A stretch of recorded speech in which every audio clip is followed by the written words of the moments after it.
Good afternoon, everyone. Welcome to another TMDSAS office hour, first one that we have for the month of August. Let's see. So I don't necessarily have a topic for this week. It's basically just a live Q&A session. I'm here to answer any questions that you may have. I do have 4 reminders that I would like to share with you all before kicking off our Q&A.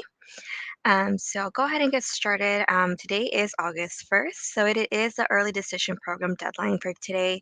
If you're interested in applying to an early decision program, only your TMDSAS primary application is due today, so you don't have to worry about your supporting documents such as letters, scores, and transcripts.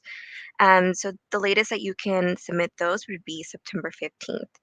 So again, just to recap, right now for today's deadline, you only need to worry about the application itself.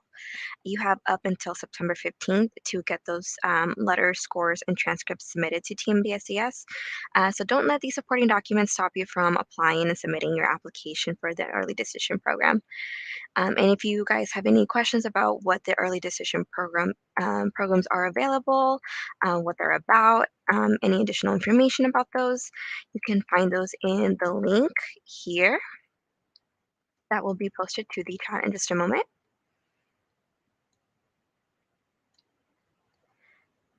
And UT Tyler is a very popular school that we have that recently joined our application service.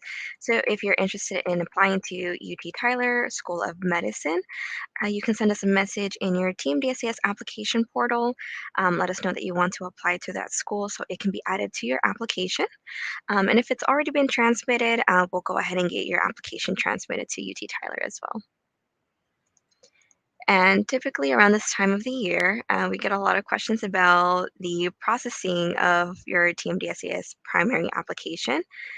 And those are typically going to take about 2 to 4 weeks to process with us, with TMDSAS. So once you submit your application, expect about a 2 to 4 week period in which it'll take that long to process. During that time, it is still with TMDSAS, so not yet on the school's end. Um, Again, the things that our team looks at when processing applications is your coursework, um, your residency section, and as well as maintaining your GPA. So those are just a few of the main things that get looked at when they are processing your application. And for more information, you can check out the application guide under the section after submitting. It talks a little bit more about what that process looks like, and it even links to one of our previous office hours talking about what that process looks like. But typically, you can also expect around this time about 4 weeks, so maybe just 4 weeks and like 2 or 3 days. It just depends on how many applications are submitted per day. And that is how our team reviews those applications. And you can always check the TMDSAS.com website. This is the official TMDSAS website. It tells you the processing dates that our teams are currently processing either applications or letters of evaluation. Both of those will be located on the TMDSAS.com homepage. And lastly, whenever you submit your application, you don't need your letters and your scores or transcripts on your application in order for you to submit. The transcripts specifically, we actually don't need those at this time, so don't worry about those at all.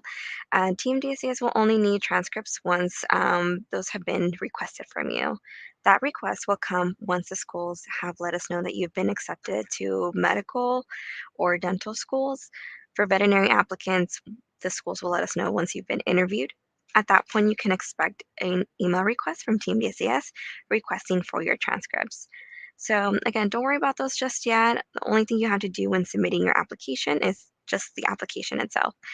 Transcripts, it is best to go ahead and just not worry about those at this time, as they will not be kept on file if they are sent in prior to any of the requests. So save your time and save your money.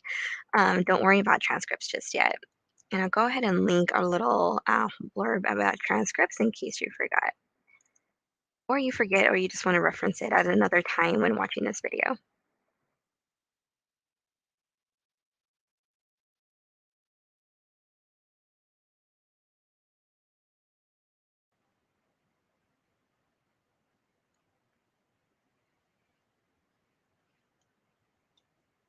Okay, so that's all the announcements that I have for you guys this week. If you guys have any questions, now would be the time to ask them now that I can answer this live for you guys.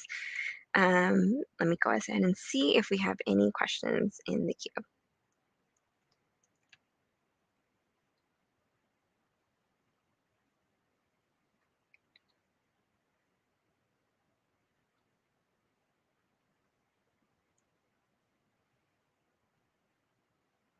Okay, let's see.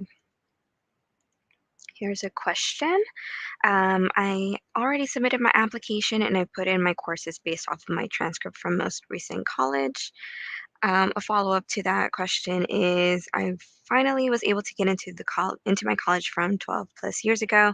It turns out that the semesters are not correct that I put in. Okay, so it sounds like this is something that needs to be updated on your application. The coursework section can always be updated even after you submit. In fact, you should as soon as you know that there's changes to it. So all you'll have to do is just send a message in your TMDSAS application portal and let us know what changes need to be made to your application.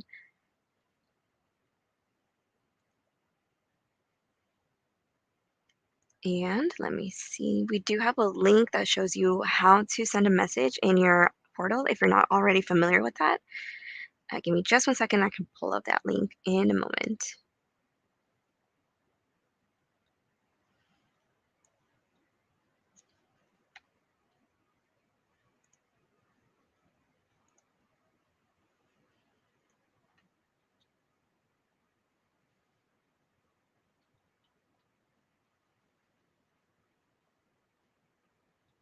Okay, so the after submitting page of the application shows you where you can find your inbox for your instant message instant messaging system in your application portal. And it'll also show you about checking your status for your supporting documents. So your letters, your test scores will be shown on there. So I'll go ahead and link that in the chat.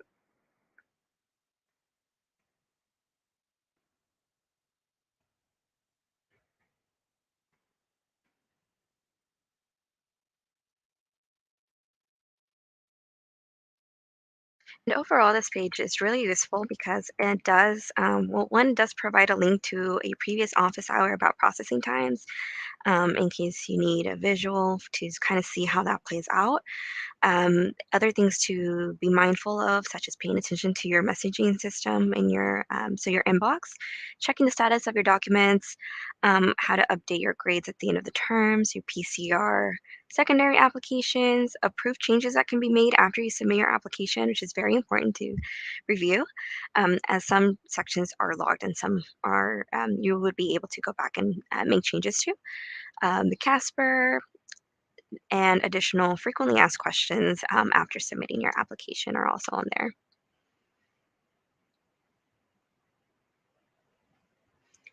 All right, I see there is a question here. Let me see if I can pull that up.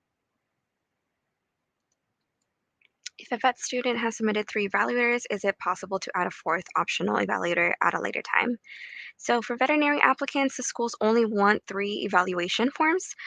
So if you have, let's say you have your 3 evaluators, maybe one of them has been unresponsive, or you have another evaluator that you would like to swap it out for, you would be able to do that. But unfortunately, you wouldn't have 4 evaluators. The most you can have would be 3. And let me know, Danette, if you have any follow-up questions to that.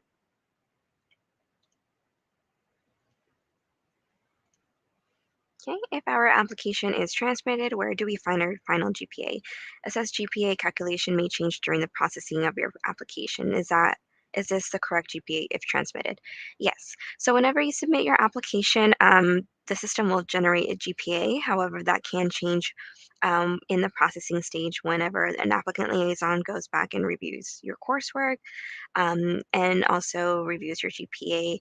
So that can change between the time that you submit to the time that it gets transmitted. But whenever your application is transmitted, that GPA has already been updated. So that will be your most recent and updated GPA. And you can find this in your status page. So whenever you go to log into your TMDSA's application portal, on the right-hand side, it'll have all your tabs for all the different sections in the application. At the top, it'll say application info. Click on status. And then once you scroll down to the middle portion of the page, it'll give you your GPA breakdown. So that is what you see is what was updated and correct, accurately represented of your now verified application.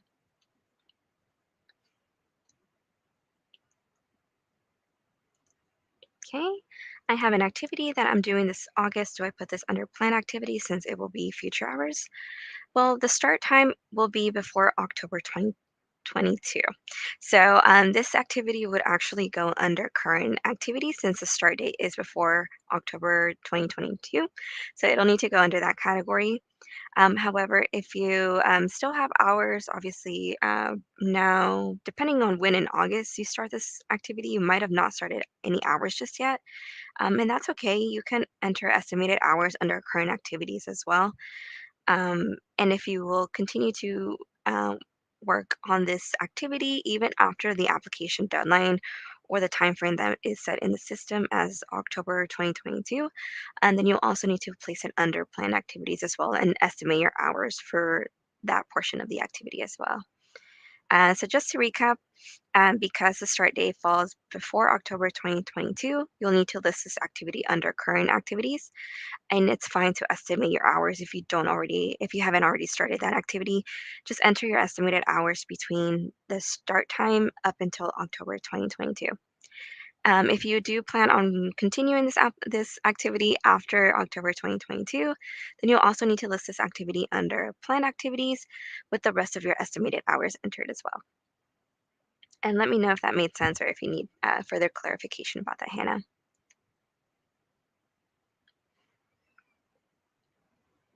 Okay, so it looks like we have a residency question. So I'll do my best with these. Since typically we don't we don't review these, and we can't give you an actual determination prior to submitting an application, but I'll try to take a stab at this. For next cycle, if my husband and I are planning to move to Texas in October of this year and he will be working full time, does that count as having domicile? Um, or do I have had to work 12 months consecutively as well for more than 20 hours a week too? Okay. So for this situation, let's see, because it's planning for the next cycle, you can actually send this exact question and send it over to our email address, info@tmdsas.com. We can send this question, we'll forward it to a residency specialist who will take a look at it because it is for planning for next year, for the next cycle. They'll be able to kind of give you some guidance on what that may look like, since there is still time to plan for the next cycle. But all I can say is that for residency, we have to follow and abide by the rules established by the state on how residency is determined. So I can link to the website page that we have on tmdsas.com. But it's more specifically in the application guide because it does run over the scenarios, how the process of residency works. So that way you can see what you'll need, the kind of documents that you may need to have at hand to show that you are a Texas resident, as well as what happens before and after you submit your application and see what that process plays out as you wait to hear back on your residency. So I'll go ahead and just link that there just so you can have as a reference. But I recommend that you send over your situation and email it to info@tmdsas.com. And that way, a residency specialist can take a look at that with you and provide some guidance. Again, we can't give an actual final determination on your residency unless you've submitted an application with us.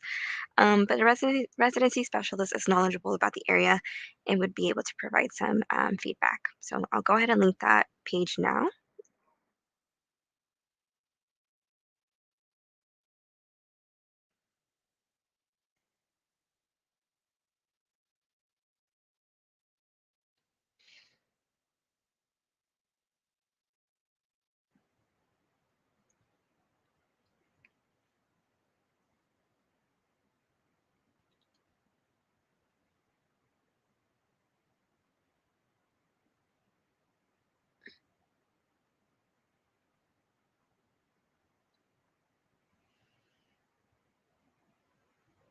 Okay, to follow up on Danette's question from earlier, so the maximum letters that you can have if you're applying as a medical or dental applicant is four. You need a minimum of three, and you do have the option of adding a fourth letter. So essentially, you can't have four letters of evaluation submitted on your behalf. However, it is different for veterinary applicants, and most that you can have are three evaluation forms.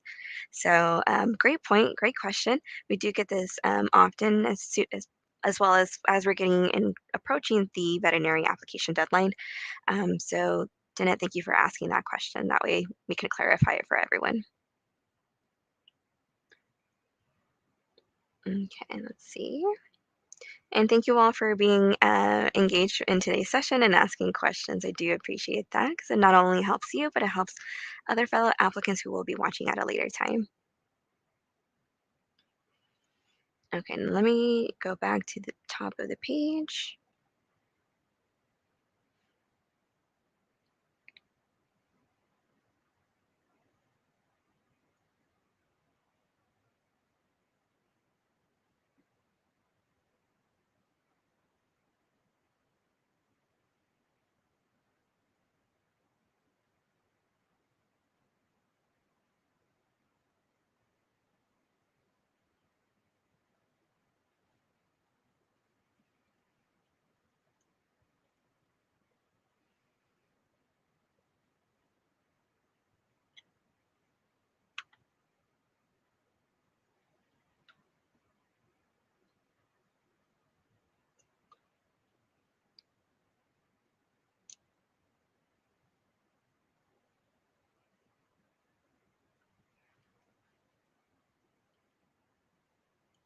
Okay. Hello, I am ready to submit my dental school application today. Will I be able to add college terms once I submit? And also, can I update my DAT plan date? So college add terms, I think you're referring to the terms attended. You want to make sure that you have this already, preferably already in your application before you submit. That way, whenever an applicant liaison reviews your coursework, it's accurately all entered in. With the terms attended, you want to make sure that you add in all the terms that you have attended per each of your schools that you have listed on your application. So I can go ahead and show you what that looks like, which is located under the terms attended section. And we have screenshots in the application guide. Let me know if that is what you're referring to.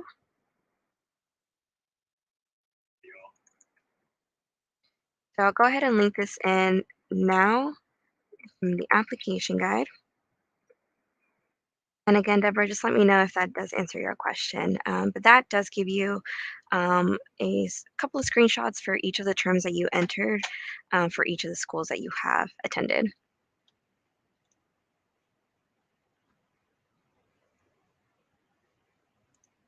Okay, if I started an activity in 2012 but entered high school in 2015, what start date would I use? I'm only counting the hours for the high school years. Um, Great question. I think for this one, you would have to think about if you're applying as a veterinary applicant, you can definitely enter activities that you um, participated in during high school. However, if you are a medical, dental, or podiatric applicant, you'll definitely need to have activities and those hours listed after you have graduated from high school. So you wouldn't be able to enter your high school activities unless you are a veterinary applicant. So let me know if that's applicable to you if you're a veterinary applicant or if you are a medical or dental or podiatric applicant, because that is a little bit different when it comes to entering activities.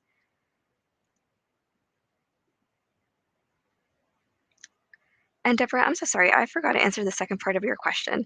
But for DAT planned, yes, you can always update that even after you submit your application. In fact, you can actually do that update yourself in your application by going to the DAT page. This is the same thing as the MCAT page. So those tests and dates and information in your application guide can always be updated at any time, and you can do this yourself.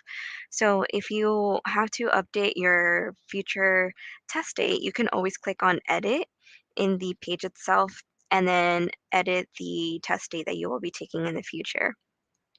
And it will be important to update that as soon as you know that there is a change. That way, eventually, whenever your score is released to TMDSAS, then there's no mismatch information preventing your score from being uploaded to your application.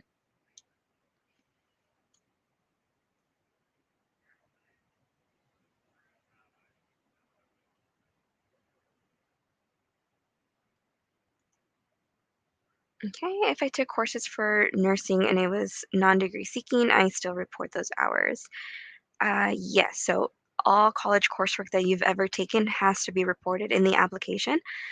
So that's all your courses for college credit, all the schools that you have attended, even if you weren't actively seeking for this in this particular situation, it was non-degree seeking, those will still need to be entered in your application.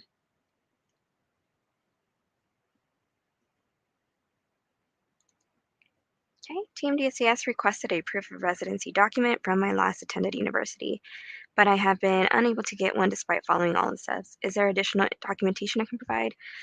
Perhaps. Unfortunately, I'm not very familiar with this area, so definitely reply back to the message that was sent to you. As the applicant liaison, may be able to provide you some additional alternatives or other things to try in order to get documentation for your residency. But yes, definitely reply back to that message. Typical turnaround times for messages is 1 to 2 business days. So unfortunately, applicant liaisons do have a lot of applicants assigned to them and they have to work on those applications. But for questions about specifics about those residency documents that are requested, it is best to reply back to that message and ask for clarification.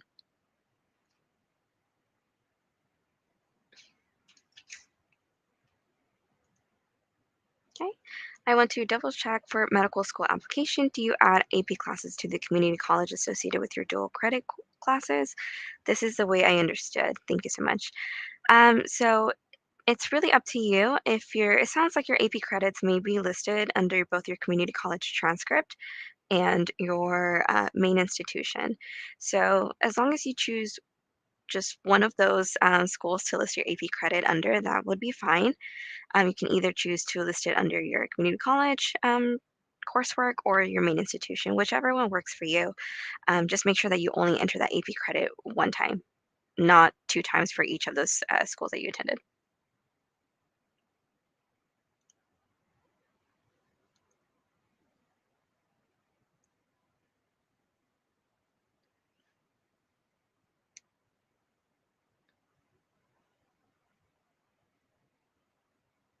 Okay, so back to Hannah's question.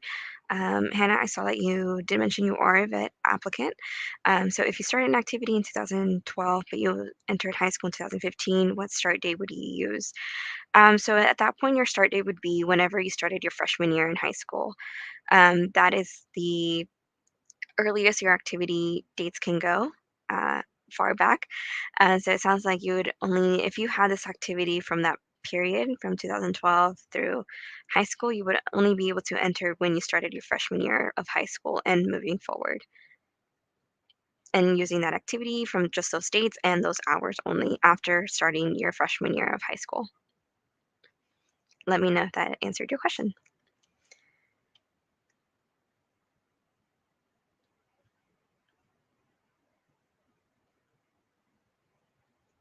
Okay, what is a TMDCS policy for online courses satisfying the prerequisite requirements for medical school? Great question. So the information that we have currently for online courses is referring back to the education requirements page that we have. Let's see.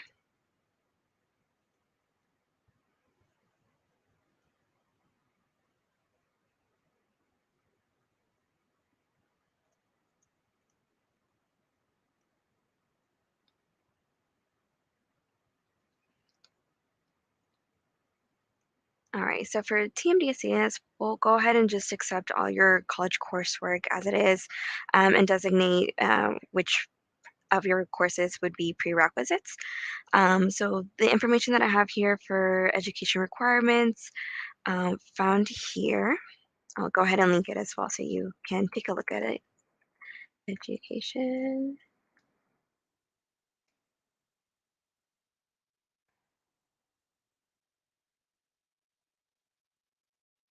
Okay, so as y'all know, because of COVID, the schools had agreed to accept prerequisites. Um, that were online. So starting with summer 2021 academic term, the schools preferred graded options for prerequisites regardless of the courses taken in person or virtually. That is all the information we have about online prerequisites, but if they're listed in your application, we'll go ahead and classify the courses that would count as prerequisites. But you would want to double check with your school to make sure that they are fine with accepting those prerequisites as taken online, just to be 100% sure that that'll be fine. But from what I see here on our education requirements page, it sounds like it would be fine, but just to be sure, just go ahead and just contact the schools that you're interested in applying, just to make sure that they are okay with you taking your online courses, um, online your prerequisite courses online, just to be 100% sure that that'll be fine.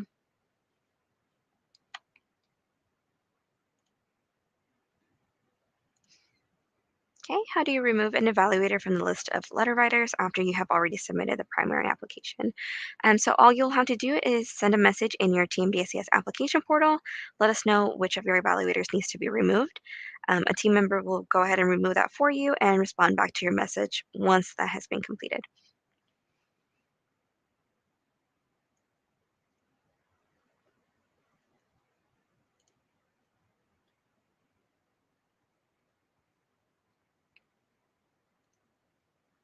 Okay, so to clarify, if I have an activity that started in high school but continued through college, I would list the start date after high school graduation, but I could write in the description that I started in high school for dental.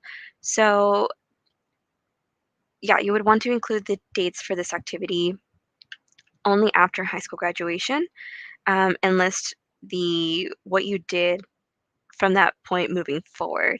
So unfortunately, as a dental applicant, you wouldn't be able to enter any aspects of of this activity during high school, but anything that you participated in this activity from your high school graduation and onward, you would be able to list that in the application. So the date, the description of what you did after high school graduation, as well as the hours after high school graduation.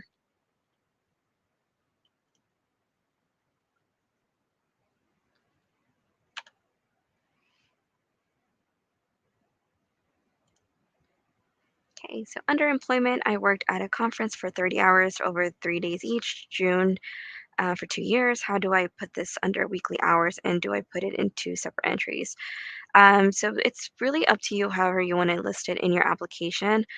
For activities, ultimately, it really is up to the applicant to make that determination how to best classify your activities and how to enter those so it makes sense to the schools the way that you would like to portray them to them. So for activities, there are two different ways that you can enter your activities. It is listed under entering asynchronous activities in the activities page.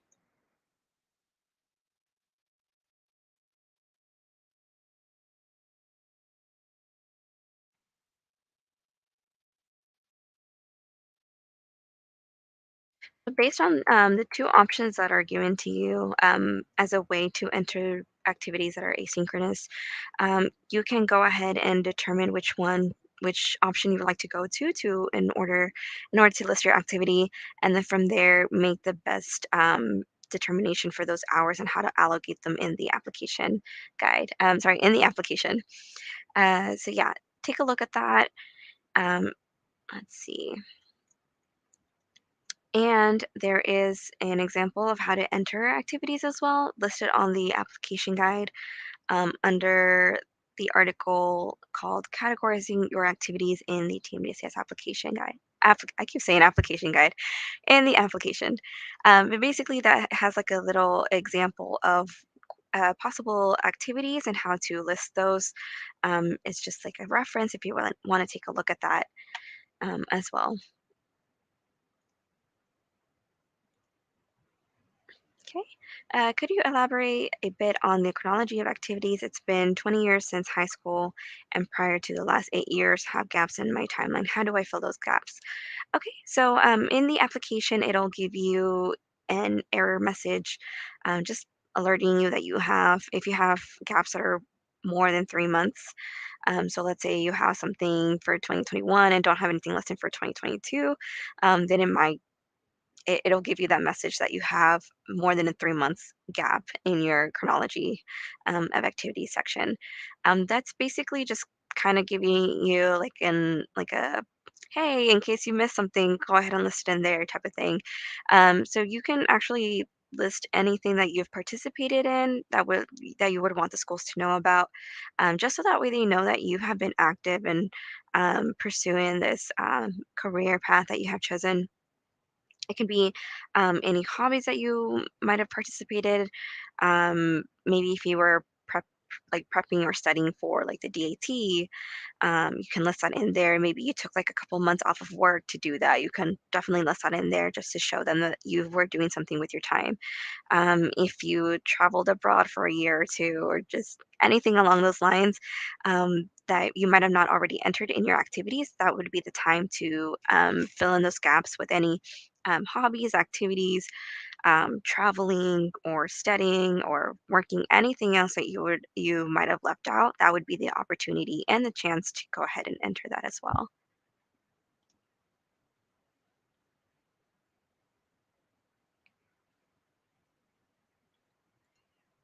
Okay, for that application, could I have a bit more clarification what exactly is academic recognition versus non-academic? Would, for example, FFA awards given in high school be considered academic? Um, Again, really, the activity section is up to you. However, you want to make those judgment calls for classifying your activities. So unfortunately, we can't provide advising services from our office, so we wouldn't be able to tell you, place this activity here, place that one there. Since you know your activities best, you know what you did. It also depends on what you want to highlight specifically. So if you have an activity that you had an award, it really is up to you however you want to list that. If you want to list it under academic recognition or non-academic recognition, it's really up to you. For academic recognition, I will say what we see the most applicants ask and will saying that they will enter this under academic recognition is things such as like perhaps receiving the dean's being on the dean's list or president's list for GPA, receiving that over multiple terms. So you can definitely that is one example of we seen over and over again being listed under academic recognition. So again, it's really up to you to kind of determine where you want to best place this in. And I will say that the TMDSAS application activities link that I provided recently does have more information about that. There is also a resource that we have shared from the AMC about the anatomy of an applicant. Basically, this document shows you how your activities can be listed in your application to reflect the core competencies that you want to prove to the schools that you have. So that is definitely a great resource because if there's one area that you know the school really values and you want to show that you have that value and that core competency, you can take a look at that guide just to kind of get an idea of how you can mention that in your activities and incorporate it that way. Um, so unfortunately, we can't tell you where to put the activities, but there are definitely resources that can help you kind of figure out how you want to tell your story of your activities to the schools. And I hope that's helpful.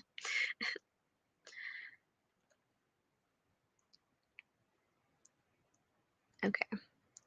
When I view my application in the PDF form, is that how admissions schools will view my application?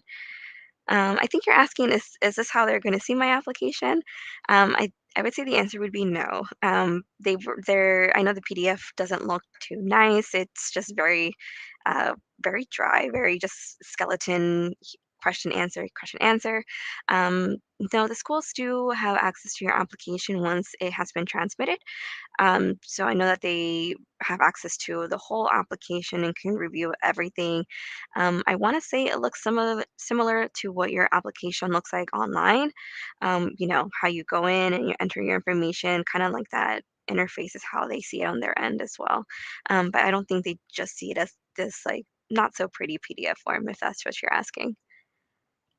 But I will say that the PDF form is a great way to look over and review what you have entered in your application. And I definitely highly, and I can't stress this enough, highly recommend that you please take a look at that before you submit your application. And the reason for that is if you remember from earlier, there are certain sections in your application that will be locked and you cannot make any changes to once you submit it. This is sections such as the essays, activities, meaningful experiences, the chronology page. Those are sections that we've have had questions over and over again throughout each of the cycles. Applicants asking how to make changes to those after submitting. Unfortunately, those sections are locked, and so even if you have a typo, unfortunately, there's nothing that we can do for those sections because those are locked. But a great way to avoid any typos and mistakes that could cause some stress after submitting would be by going ahead and reviewing what that PDF application looks like because you'll be able to, well, one, it's a little bit more simplified. It does have just your simple sections and what the questions were and what you entered. Having just review that or have someone else take over that and just review what you've entered, especially for essays in your activity descriptions where typos could occur, misspellings, grammar, etc. You want to catch that early on before you submit your application. The coursework section, that's the one that I remember the top of my head. That one you can always make changes to. So if you do see an error on that PDF form of your application for the coursework section, don't worry about that. Just send a message in your portal and just let us know what needs to be updated. And I know we do have instructions on how to view your PDF of your application. So let me just get those instructions really quick.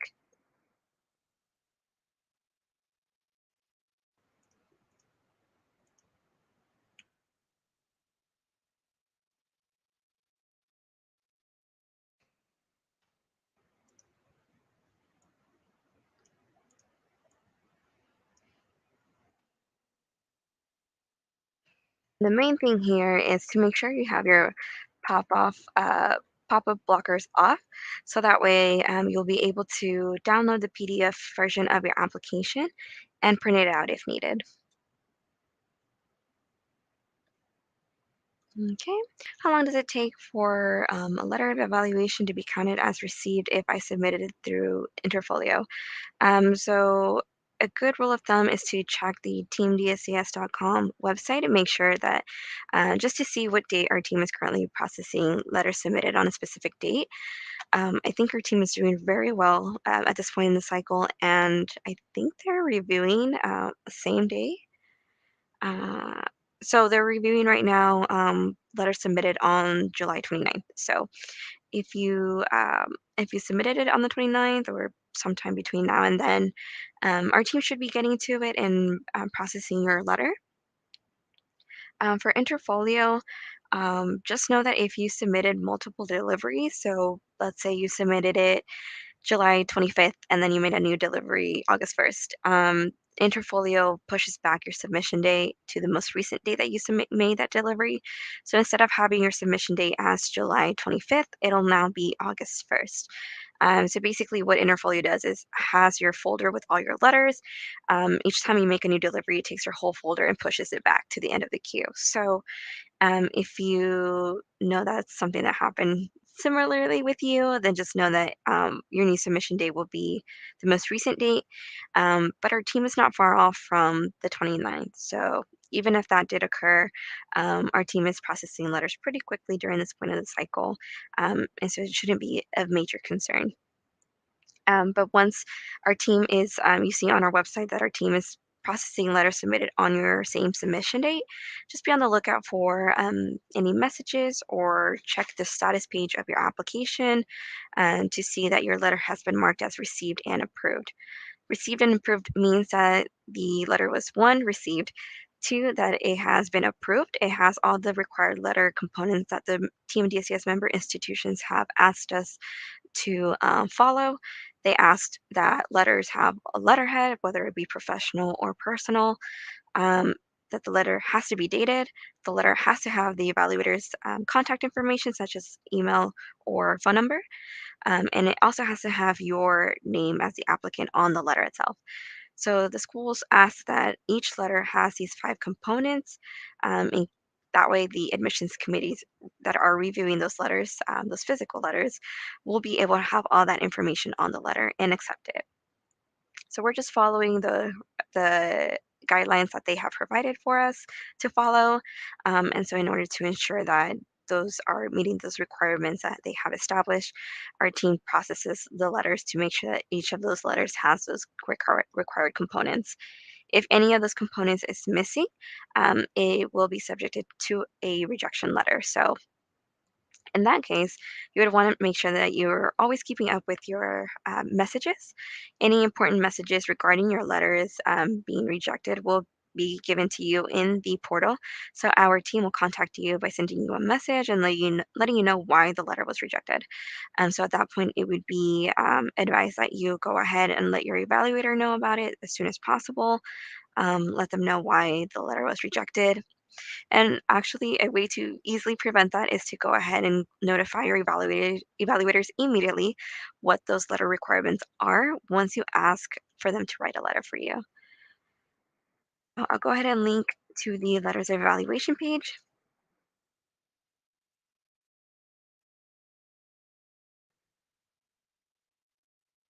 And it just definitely is, makes it easier if you go ahead and notify your evaluators immediately when you ask that they write a letter for you, is to go ahead and just show them what those letter requirements are. That way you can prevent any future rejections, any hassle and that back and forth and just having to bug your evaluator again. It's just best if you go ahead and show them what those requirements are. Um, and if they have any questions about those, we do have an evaluator support page specifically for evaluators, and it answers their frequently asked questions. It has those letter requirements listed on there again, and instructions on how to get those uploaded to, if it's a direct upload, it has instructions on how to do that. I'll go ahead and link that below. It also has resources on how to save their Word documents as a PDF, as the evaluator portal will only accept a letter that is in a PDF format. And if they also said yes to writing you a letter, but not sure how or what to include in the letter itself, there are some guidelines for writing letters of evaluation in there that might be useful for them to take a look at.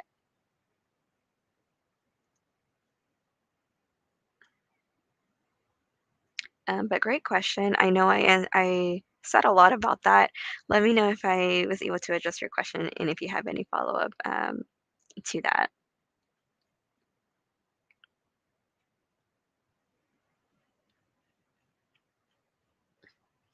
So I want to thank everyone for asking the questions that you guys all have asked. Great questions, great engagement. I did want to emphasize that as current applicants, your method of communication with TMDSAS will actually be in the TMDSAS application portal. So not just here in the office hours, but you can also ask your questions about your application in the TMDSAS application portal. And that is the best way to communicate with TMDSCS about anything regarding with your application, whether it be how to enter things in the application, questions and updates about the application, anything application-wise will need to be redirected in the instant messaging system in your portal. And the reason for that is because as a current applicant, whenever you ask a question, you send us a message, it's linked to your application, so we're able to quickly take a look at that and help you out a lot quicker than if you call or wait every Monday for an office hour. Just know that for a message, you can always send us a message. The typical turnaround time is about 1 to 2 business days. If you send your message on a Friday, we'll get back to you by no later than Tuesday of the next week. We don't work on the weekends. So, yeah, just let us know if you have any questions in the instant messaging system in your portal. Um, But I don't see any other questions in the chat. Thank you all so much for participating and asking our questions. Again, this will be useful for you and other fellow applicants who will watch this session at a later time. I did want to let you guys know that next week we will not be having a Team DSAS office hour, but we will have one the following week. So expect us to be back on August 15th to answer any other questions that y'all may have about y'all's application. But yeah, that is all that we have for you guys today. So thank you all so much, and I'll see you guys next time. All right, and reminder, if you have any questions later this week, just send us a message in your portal and we'll have team members ready to respond and help address your questions for you guys. Thank you all so much. Y'all have a lovely week. Bye, everyone.